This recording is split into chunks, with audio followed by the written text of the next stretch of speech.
welcome back to my channel and welcome to the roundup video of Foundation 5 Season 2. So if you are new here and you're just stumbling across this video, Foundation 5 is a series I do on my channel where I try 5 different foundations for 5 days straight. I put up first impressions and wear test videos of each of them, and I include 2 different application methods in the initial videos, and I go over price, expectations, specific claims of the products, so on and so forth. So in this roundup video, what I do is I delve deeper into a more detailed review of each of the products. So I talk about the other application methods that I tried when I wasn't in the initial video, because I tried all different application methods for each of these products. And I discuss my preferred application method, and then I also discuss good application methods, average application methods, and just plain bad application methods. I also discuss who I think each of the products are best for, in my opinion, or who I think they would work best for. And then I discuss the pros and cons of each product. And then lastly, I rank them. So what I'm gonna do today is actually go backwards. I'm going to start with my least favorite product and end with my most favorite product that I tried for this series. We have a lot to discuss today. Grab your coffee, snack, cocktail, water, whatever, and let's go ahead and jump into this video. Okay, so like I said, I'm going to start with my least favorite product and make my way to my most favorite product. So some of these will probably be no surprise in the ranking for you guys, and some of them might actually surprise you. Let's just jump into it. My least favorite foundation-y type of product that I tried for this series was none other than the Jaclyn Cosmetics Perfecting Blurring Tint. And I added a little bonus try-on thing in that video where I tried her new Faux Filter Concealer that was launched at the same time as the Skin Tint. And luckily for me, I didn't have to separate these on the ranking list. These are both my least favorite.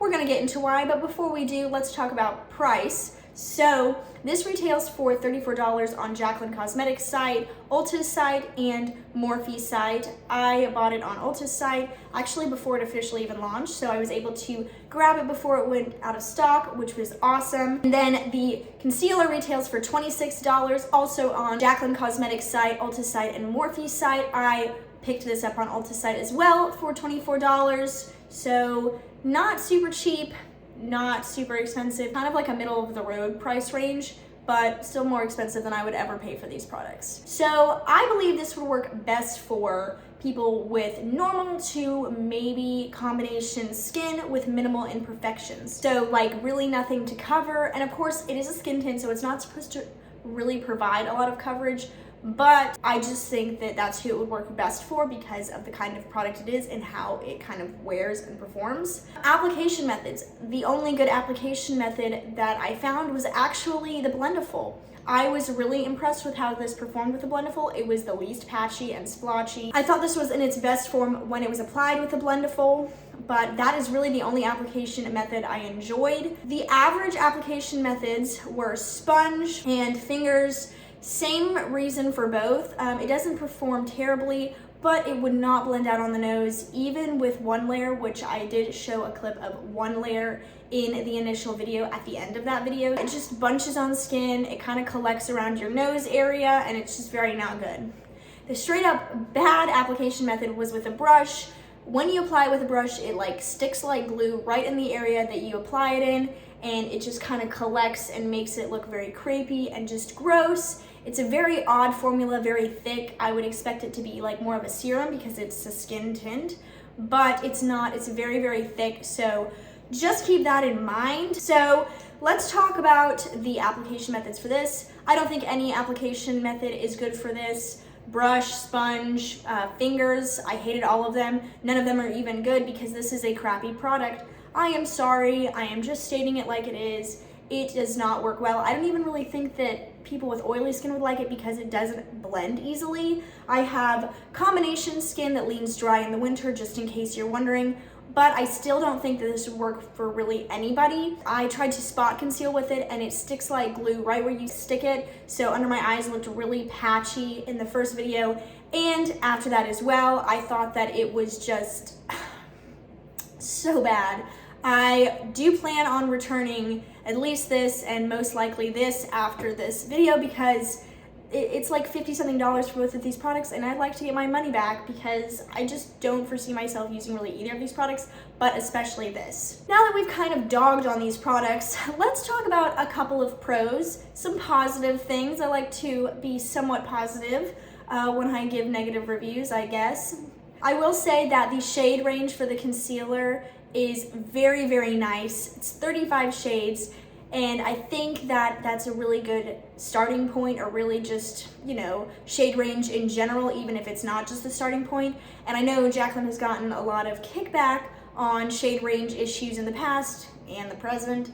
So it's nice to see that this came out in 35 shades, even though I don't think this is a very good concealer. Just trying to look at the positives. I also like the applicator on this. In the initial video, I wasn't like blown away by the applicator, mainly because I was distracted by how terribly this performed.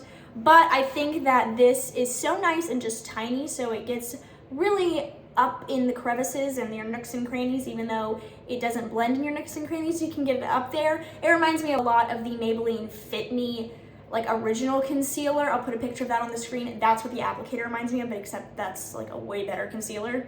I miss that concealer. I should go pick it up again. So those are a couple pros on that. Some pros on this: I love that this is an airless pump. I think that that is great. Really get all the product out if you use it religiously or you use it often. So I appreciate the pump on that. Thank you very much. I think that the packaging on both of these is really pretty. White with rose gold is like my happy place. It's like T3 hair products. The main reason that I even ever want to try T3 products is because they look so pretty. But I do have to say my one gripe with this is the frosted bottle. I know a lot of people have kind of griped about that, but I did want to point it out because it does make it very hard to see the actual shade. I also really like the shade names. I mentioned that in the initial video. These are very simple shade names. This is Fair Neutral, very straightforward, and this is Fair Light. Thought that it was very just easy to pick out my shade without having to look up close, like in a picture that's not even really well representative of what a color might look like in person on Ulta's site when I was trying to buy these. So it made it a lot easier to purchase them with such easy names. So now that we have discussed the pros, it's time to get to the cons. So for most applications with this product, it was very weird. This is a bizarre product. It's very thick, like I've mentioned. It's like kind of tacky, and it's just like it clings to pores, and it clings to fine lines, especially in any areas that you have any texture. So if you are a person that's like, oh, well, I don't really have any acne, but I have oily skin and I'd like to like use something that's not so serumy in a skin tint, and you think that this would work, but you have big pores, or you have pores that you don't want to emphasize, this probably is not the product for you. It's not very good. This also doesn't layer well. That's not really a claim that it has. It doesn't say, oh, can be layered or it's buildable. But I did try it in the initial video and it was a huge fail, but I did want to point it out in case you're wondering if this would layer well. It doesn't. Don't try it. It makes the clinging and the pores and like fine lines way worse too, even though it's not that great to begin with. Also, we're gonna call out the shade range. In the initial video, I was like, the shade range doesn't really bother me, but I can understand how it bothers other people. As time has passed since I recorded that video, I have become a little bit more annoyed with the shade range because I was delving deeper into other comparable products like the Fenty one, and there are like 25 shades in that. So I think that this could have been a little bit bigger, even maybe like 20 shades for a skin tint. I understand because it's so sheer that you don't think that you'd need to really widen the shade range, but honestly, to keep yourself out of hot water, especially if you're somebody like Jaclyn, I think that launching this in more shades would have been ideal and probably best. This concealer is definitely the worst concealer I have ever tried in my entire life. It's terrible, it's drying, I can't even spot conceal with it, it just doesn't look nice. I've tried it with multiple different foundations that I love, like the L'Oreal Infallible Fresh Wear, and it's just bad. I've also tried this with other concealers, including the Charlotte Tilbury like color corrector and like my Maybelline Instant Age Rewind, and did not like the way those performed with this. So neither of these work with any of my favorite products, so I just don't foresee myself really ever using them again, to be honest. All right, so now that we have started this video off real negative, let's start making our way up the ladder. In 4th place, we have the e.l.f. Camo Powder Foundation. This is the one that is really not the right skin tone, but I do enjoy it enough to purchase it in the correct shade. Other than last place and 1st place products, it was hard to rank them because I don't think this is bad. I actually really enjoy this powder foundation. I think I will especially enjoy it when I have the right shade for my skin tone. This retails for $11 on Ulta's site, and e.l.f. site, I purchased it on Ulta's site for $11. I don't know if this is officially launched yet because I am filming this a few days before it has to go up, obviously, so I can edit and stuff. But this, when I purchased it, was not available to buy on e.l.f. site. It was very weird. It was like leaked or something on Ulta site, but only leaked in 12 shades. So there are more shades that will be launched on e.l.f. site when this goes up. So don't be like, oh my gosh, 12 shades, gross. There are significantly more shades than just the 12. I think this is best for people with normal, dry, combination skin with either minimal imperfections or some hyperpigmentation, and it also can be used to cover some acne scars depending on how much you build it. That covers a lot of different people, which I love because powder foundations can sometimes be very limited to who they are for, and the fact that this can be used on drier skin, because like I said, I have combination to drier skin in the winter. This didn't cling to any potential dry patches I had or dry areas of my face or anything like that. And the way it wears also is good for dry skin. We'll jump into how that's the case here in a second. But first, let's go over some application methods. So the best and my preferred application method is with a brush. It builds up so nicely. It does cause some kick up in the pan if you use a brush. It's a lot of powder, but you can kind of like keep it in the pan and use that on your face and not waste too much product. But I did want to mention that. But that's the way that is the most buildable and just the easiest to work with. I love, love, love it with the e.l.f. Ultimate Blending Brush. And then another good way, but not my preferred way, is actually with the Blendiful. I was surprised about this being good with the Blendiful as well. It provides like the blendability of this product with a brush, but without all of the kick up and the powderiness coming out of the pan when you put the brush in. So that's really nice. I do think that the brush blends just a teensy bit better than the Blendiful though, so that is why I prefer the brush over the Blendiful, in case you're wondering. There really wasn't any average application methods. I didn't use this with a sponge because it's a powder foundation and that could cause hard pan, so I did not try a sponge with this. But with the puff that it comes with, which is like this, it sucks.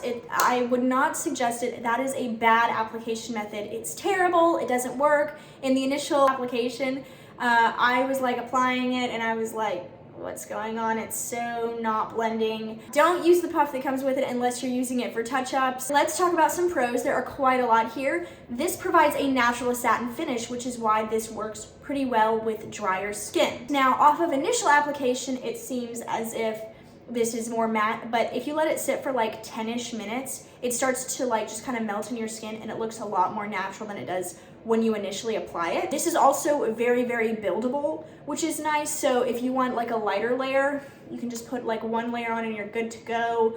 But if you're like, oh, I have a little bit more to cover, but I'm getting ready in the car and I don't want to use a liquid foundation, you can build this up and it actually provides like a true foundation like for your face. So that's awesome. Like, I don't know what that was. It also works very, very well with other products such as blush, highlighter, and bronzer. Obviously, I did not use another powder over this because it's a powder and foundation, but it does work beautifully. It doesn't move under other products. When this launches officially, it will have a very nice shade range.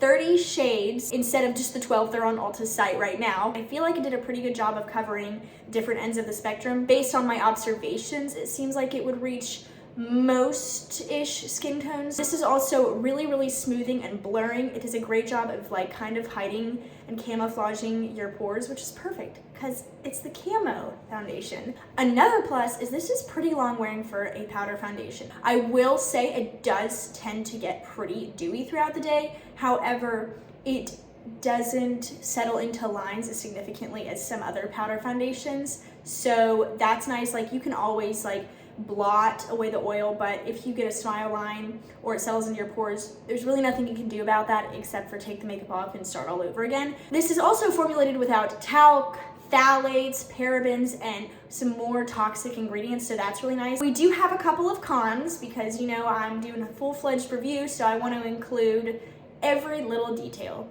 The puff included, like I said, is terrible. It makes this look awful, and I had very low hopes for this when I was initially applying it with a puff. Just don't use the puff for initial application. It's terrible. That's like a mini con because that's something that you can adjust. It's not like with the product itself. And like I mentioned, it can get pretty dewy throughout the day, although it doesn't fall into smile lines very, very easily until like the end of the day, or like 9 or 10 hours in.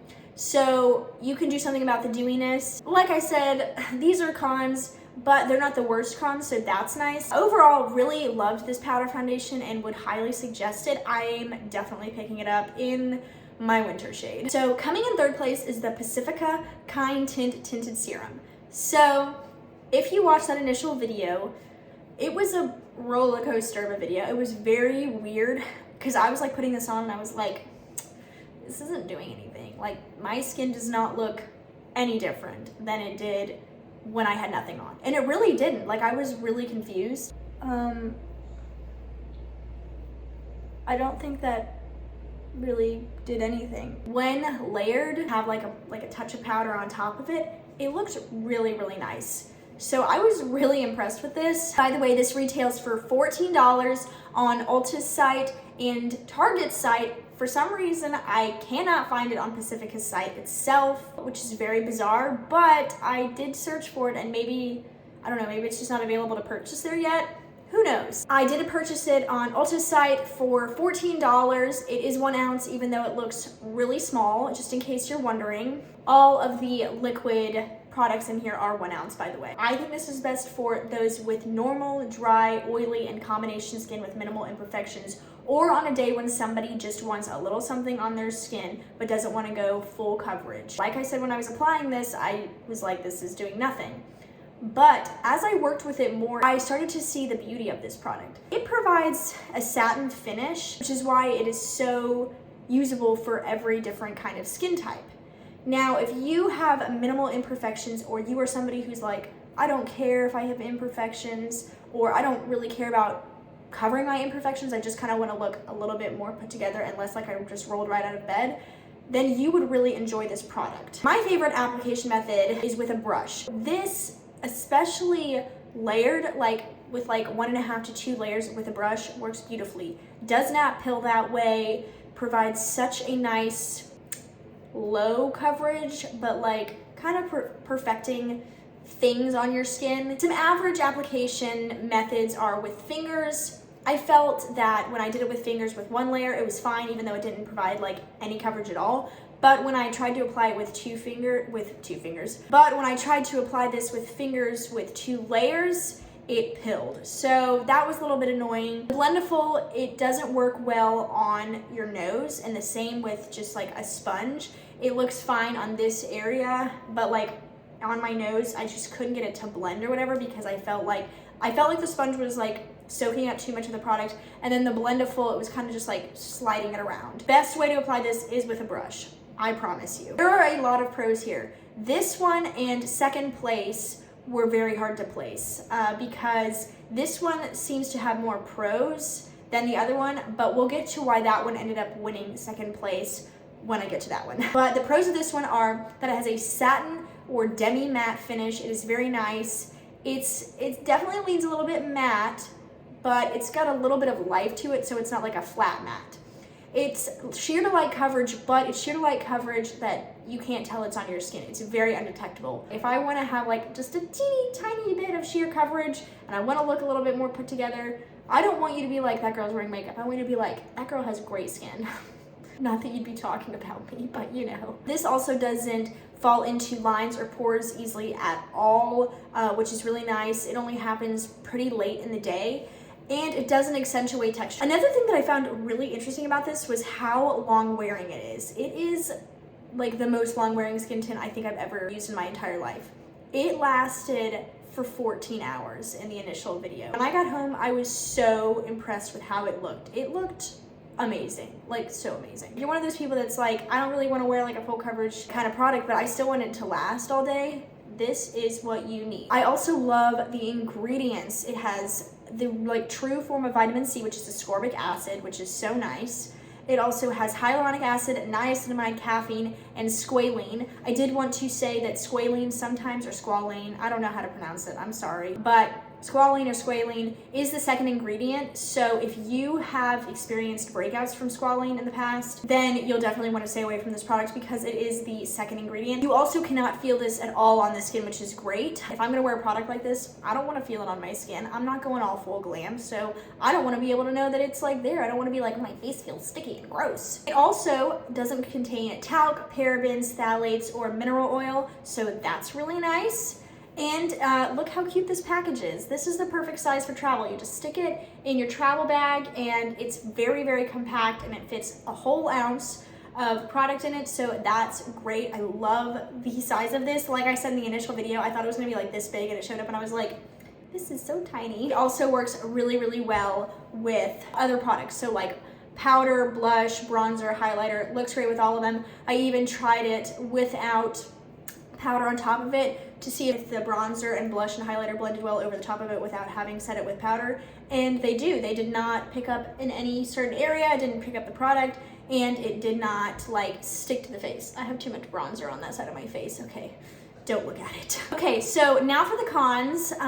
This does have a really small shade range, literally only 8 shades. What the frick is that about? Even the Jaclyn one has 4 more shades than that. So Pacifica, if you ever see this video, please widen this shade range because I want more people to be able to enjoy this. Although I can see maybe why you only have 8 shades because it is a very sheer product, but since it is capable of building, I would say to widen that shade range a little bit, please. It also pills with 2 layers when those layers are applied with fingers, so just keep that in mind. And it kind of collects and doesn't blend on your nose when applied with like a blendable or a sponge, so that's obviously a con. So coming in second place, we have the Nars Light Reflecting Advanced Skincare Foundation. That's a long name. This retails for $49 on Sephora's website and Nars' website and Macy's website. I purchased it for $49 on Sephora's website. It's also available to buy in stores for that price. This is the most expensive product I tried during this series. I think this is best for those with normal, dry, oily, or combination skin with either minimal imperfections or some hyperpigmentation and acne scars, because this can be built up. We'll talk more about that in a second. My favorite application method is with a blendable. It applies very easily and blends out so nicely. And I also prefer to use a brush. Sometimes maybe I like to switch it up. It has no brush strokes when applied with a brush, so that's always a plus, and it looks just as good with a brush as it does with a blendable, so that's why I put both of those as preferred application methods. Some good application methods are a sponge. It gives like the skin a nice glow and medium coverage. The fingers, it even looks nice, but I don't really like to apply foundation with fingers. I just think it's gross on it. It just feels gross with my fingers, but that's just like a personal thing. But it does look really nice if you're a person who's like, I only use my fingers, or I don't want to buy all these tools, but I want to use this foundation. It does look really, really nicely with fingers, and it blends really easily as well. No like sticking in any area or having any issues with blendability or anything like that. There are no average or bad application methods with this. Everything was good, so that's great. The reason I had a hard time deciding this as second place was because the Pacifica one had more pros than this one. Like, I'm gonna list off these pros and it's gonna seem like a lot less. But the reality of it is, I typically reach for a product like this that has a medium coverage over a skin tint. So this one ended up winning second place for my personal preference of like foundation-y, face-based kind of products. So if you're wondering why, it is simply because I am somebody who prefers medium coverage over having like a skin tint on for the most part. Like during like everyday wear, I typically reach for something that provides this kind of coverage. Gosh, I said that like 15 times. Okay, so let's go ahead and get into the pros though. This has a natural or satin finish. Love it.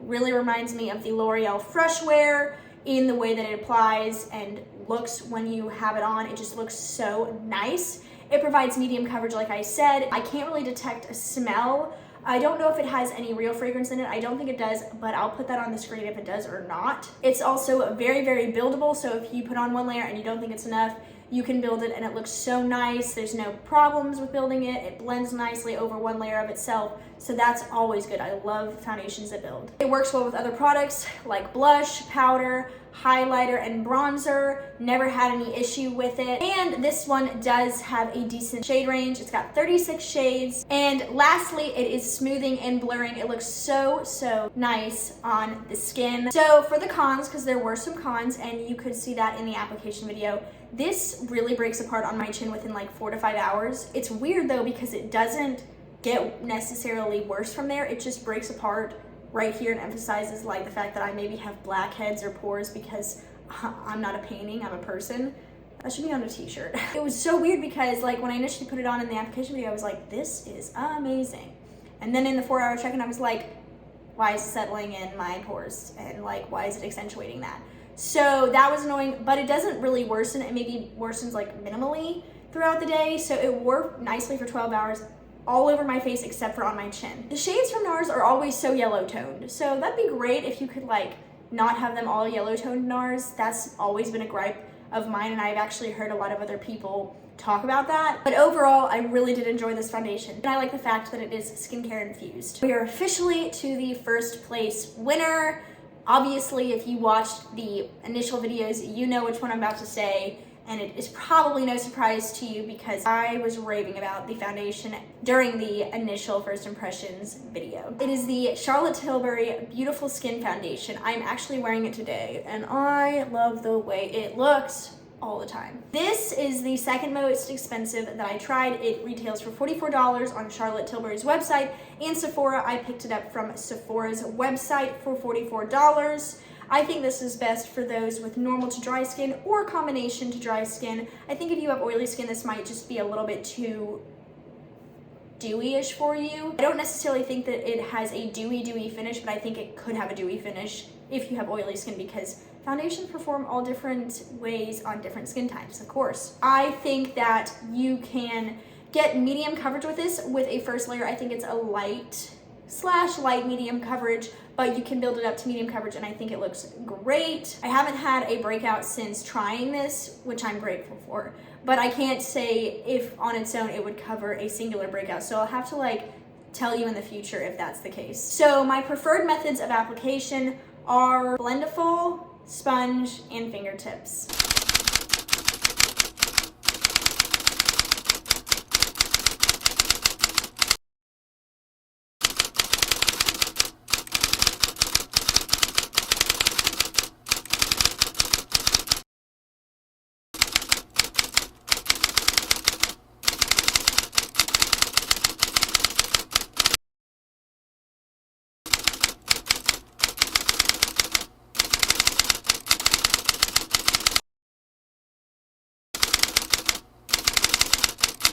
These provided a very smooth application. It was so easy to blend. They all perfected the skin. The only one that I thought was average was brush, because a brush really kind of added a little bit of strokiness, so I did have to smooth it over with the sponge, but I didn't hate it. So like I would use a brush, but if I did for this foundation, I would smooth it over with a sponge just to make sure it like really just melts into the skin and looks seamless. There are no bad application methods because this is just an amazing product. So let's get into the pros. It has a satin finish, at least on my type of skin. Like I said, I think it could be considered dewy on oilier skin types, so just keep that in mind. I think that you can get a beautiful light medium to medium coverage with this product, and I think it's gorgeous. It is also buildable, which is very nice. It also has a decent shade range with 30 shades. I think that that could be widened a little bit, especially in like the very fair and the very deep areas. I also like that this has less than 1% synthetic fragrance. I think that's amazing. Wish it were no fragrance, but less than 1% is great. It's also long wearing. I wore this for 12 hours and it looked so good at the end of the day. I thought it looked just the best out of all the foundations I tried for this series. It also contains hyaluronic acid, which I love. I love hyaluronic acid, honestly. Just anytime I can get it, I'm like, yep, thank you very much. It also plumps the skin and makes it look youthful, which I think is kind of what it's going after. I think it succeeds at that claim very, very nicely. I think that the fact that it makes your skin look youthful could be due to the Bix Active and Rose Complex within this formula. That's just me kind of theorizing. Also, I love this packaging. I love the squeezy tube with a pump. It's got rose gold accents with the lid and this over here. And I just think this is beautiful. One con is, like I said, I do think that the shade range could be a little bit broader, but really other than that, I don't have any complaints. So that is it for this video. I hope you found this entire series helpful. Make sure that you access the document that I have been referencing throughout this video. I'll link it in the description box because that way you can reference it in the future if you're like, what did she say about this foundation? And you can go through that document, have it bullet pointed for you all.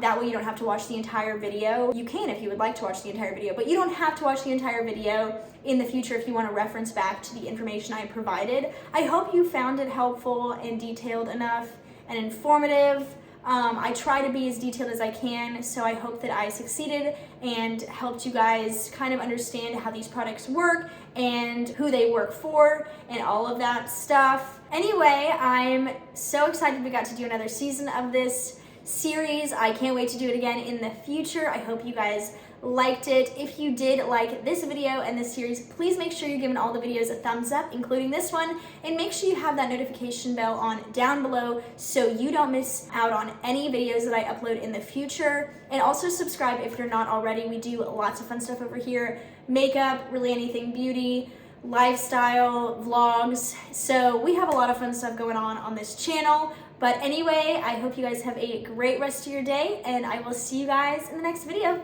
Bye.